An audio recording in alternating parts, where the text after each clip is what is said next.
আমাদের পারে, আমাদের পারে। যদি কোনো ব্যক্তি বলে তোমাকে 1 লক্ষ টাকা দেওয়া হবে, লালপুরের অমুক ব্যক্তিকে শেষ করতে হবে, আমরা রাজি আছি না নাই? আমরা রাজি আছি। ওকে যেভাবে যে মানলে থাক, তাকে আমরা শেষ করতে একটু দ্বিধাবোধ করবো না, ঠিক না বেটি?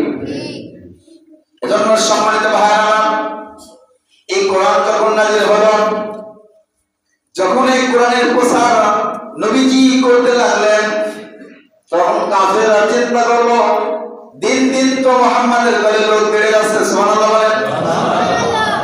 কি করা যায়? মক্কা শরীফে গিয়ে কাফেররা ঘোষণা করে দিল, ওয়া ক্বালাল্লাযীনা কাফারু লা তাসমাউ লিহাযাল কুরআন ওয়ালগাউ ফীহি লাআল্লাকুম তাগলিবুন। আল্লাহ রাব্বুল আলামিন সেই জামানায় নবীকে পাঠাইলেন, কোরআন পাঠাইলেন।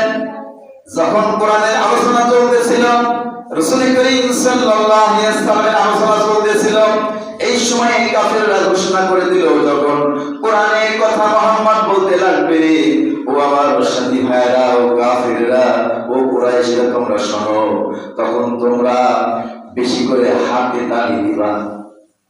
যখন মুহাম্মদ সাল্লাল্লাহু আলাইহি ওয়াসাল্লাম কোরআন সুন্নাহর বক্তব্য দিতে যাবে, তখন তোমরা হাতে তালি দিবা, ঢাক ঢোল বাজাইবা। ঢাক ঢোল বাজানি আমাদের মধ্যে আছে না নাই?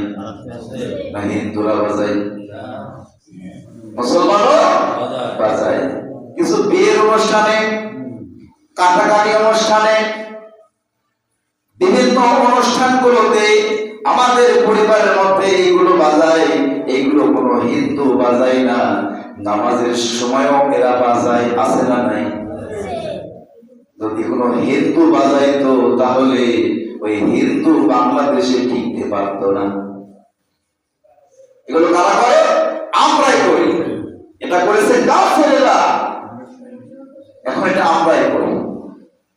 সম্মানিত ভাইরা, কাফেররা বলল, যদি বেশি বেশি ঢোল বাজাইতে পারো, কাশি বাজাইতে পারো, হাতে তালি দিতে পারো, বাঁশি বাজাইতে পারো, তাহলে কোরআনের শব্দগুলো মানুষের কর্ণকুহরে বুঝবে না, মুহাম্মাদের দলে মানুষও যাবে না, আমাদের দল হারিয়ে হয়ে যাবে। কাফের এটা ষড়যন্ত্র।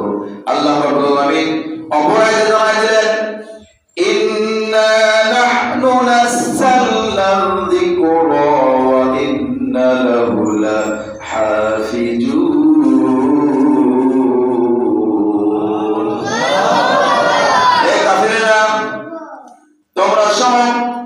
এই কোরআন আমি নাযিল করেছি মুহাম্মদ সাল্লাল্লাহু আলাইহি ওয়াসাল্লামের পরে।